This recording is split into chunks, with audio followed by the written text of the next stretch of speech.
தூத்துக்குடி மாவட்டத்தில் காயல்பட்டினத்திற்கு அடுத்து ஸ்ரீவைகுண்டத்தில்தான் அதிகளவு மழை பதிவானது. ஆகையால் ஸ்ரீவைகுண்டம் முழுவதும் அசாதாரண சூழல் நிலவுகிறது. அதற்கு தாமிரபரணி ஆற்றங்கரையை ஒட்டிய பகுதி மக்களை உடனடியாக வெளியேற்றச் சொல்லி ஆட்சியரே பதற்றத்தில் பேசிய ஆடியோவே சாட்சி. அங்க இது வரைக்கும் நம்ம அதிகபட்சமா எவ்வளவு ரிலீஸ் பண்ணிருப்பாங்க? 50,000 ரிலீஸ் பண்ணிருப்பாங்களா கியூசெக்ஸ்? இப்போ 1 லட்சத்துக்கு மேல வரப்போகுது. சரிங்க சார். சரிங்க சார்.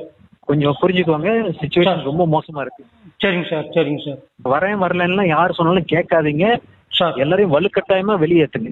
தாமிரபரணி ஆற்றில் பெருக்கெடுக்கும் வெள்ளம் போதாதென்று குளங்களும் உடைந்து கிராமங்களை பதம் பார்த்திருக்கிறது. பூமியே தெரியாத அளவுக்கு எங்கும் வெள்ளக்காடாக காட்சியளிக்கிறது.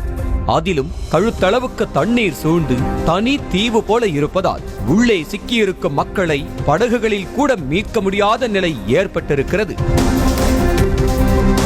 சாலைகளை மூழ்கடித்த வெள்ளத்தால் போக்குவரத்து துண்டிக்கப்பட்டிருக்கும் நிலையில் வெள்ளத்தில் சிக்கி தவிப்பவர்களை ஹெலிகாப்டர் மூலமே மீட்க வேண்டிய அவசியம் ஏற்பட்டுள்ளது. மீட்பு பணிக்கு வந்த படகுகள் ஓட்டுவதற்கு ஆளில்லாமல் நிறுத்தி வைக்கப்பட்டுள்ளது. அதேபோல ஆழிக்குடி கிராமத்திலும் வெள்ளம் சூழ்ந்து கடல் போல காட்சியளிக்கிறது. ஆழிக்குடி கிராமத்தை சுற்றி வளைத்து தாமிரபரணி ஆறு ஆர்ப்பரித்து செல்லும் நிலையில் மற்ற பகுதிகளுடன் ஆழிக்குடியை இணைக்கும் சாலைகளையும் வெள்ளம் ஆக்கிரமித்துள்ளது. சுமார் 800 பேர் ஆழிக்குடி கிராமத்தில் சிக்கி தவித்து வரும் நிலையில் காட்டாறு போல பாயும் வெள்ளத்திலிருந்து தப்பித்து வர முடியாமல் மக்கள் வீடுகளுக்குள்ளேயே முடங்கினர். ஆழிக்குடி கிராமத்தின் அனைத்து தொடர்பும் துண்டிக்கப்பட்ட நிலையில் உடனடியாக ஹெலிகாப்டர் மூலம் மீட்பு நடவடிக்கையை தொடங்க வேண்டிய அவசியத்தையும் வெள்ளம் ஏற்படுத்திய கோர காட்சிகள் உணர்த்துகின்றன. ஆறாம்பண்ணை கிராமத்திலும் முழங்கால் அளவுக்கு தண்ணீர் தேங்கியதால் மக்கள் வீடுகளுக்குள்ளேயே முடங்கினர். எங்கு பார்த்தாலும் தண்ணீர் என வெனிஸ் நகரம் போல மாறியிருக்கிறது ஸ்ரீவைகுண்டத்தின் ஆறாம்பண்ணை கிராமம். கருங்குளத்தில் குளம் உடைந்து ஊருக்குள் தண்ணீர் புகுந்ததால் பொதுமக்கள் அனைவரும் அருகில் உள்ள மலையில் தஞ்சம் புகுந்துள்ளனர். நூற்றுக்கணக்கான வீடுகள் விளைநிலங்களை வெள்ளம் ஆக்கிரமித்து ததும்ப நிற்பதால் கொட்டும் மழையிலும் உயிருக்கு பயந்து குன்றின் மீது ஏறி தஞ்சமடைந்தனர். செய்துங்கநல்லூரில் குளம் உடைந்து தண்ணீர் வெளியேறி வரும் நிலையில் சுமார் 5க்கும் மேற்பட்ட குக்கிராமங்கள் அடையாளம் தெரியாத அளவுக்கு மாறிவிட்டன. செய்துங்கநல்லூர் பகுதியிலும் சாலைகள் வீடுகள் முழுக்க தண்ணீர் காடாக காட்சியளிக்கின்றன.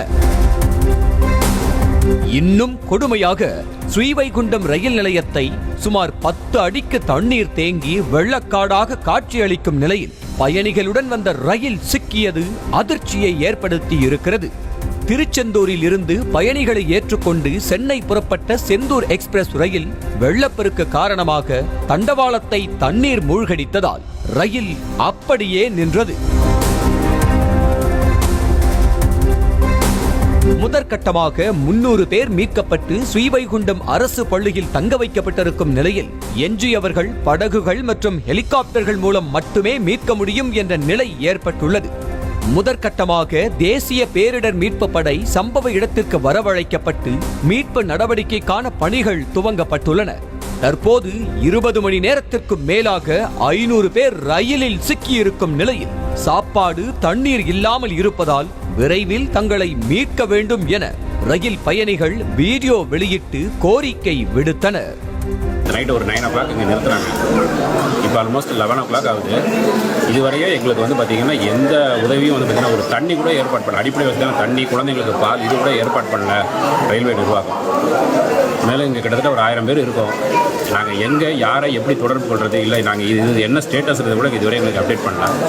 அதனால் இந்த வாட்ஸ்அப்பை பார்க்குறவங்க தயவுசெய்து பார்த்தீங்கன்னா எங்களுக்கு இதை ஷேர் பண்ணி எங்களுக்கு இங்கேருந்து ஹெல்ப் பண்ணி எங்களுக்கு இங்கேருந்து ரெஸ்கியூ பண்ணி நாங்கள் திரும்ப எங்களோட வீடுகளுக்கு போகிறதுக்கு எங்களுக்கு ஹெல்ப் பண்ணுமாறு தாழ்மையோட கேட்டுக்கொள்கிறோம். செய்திகளை உடனுக்குடனும் துல்லியமாகவும் தெரிந்து கொள்ள சப்ஸ்கிரைப் பண்ணுங்க.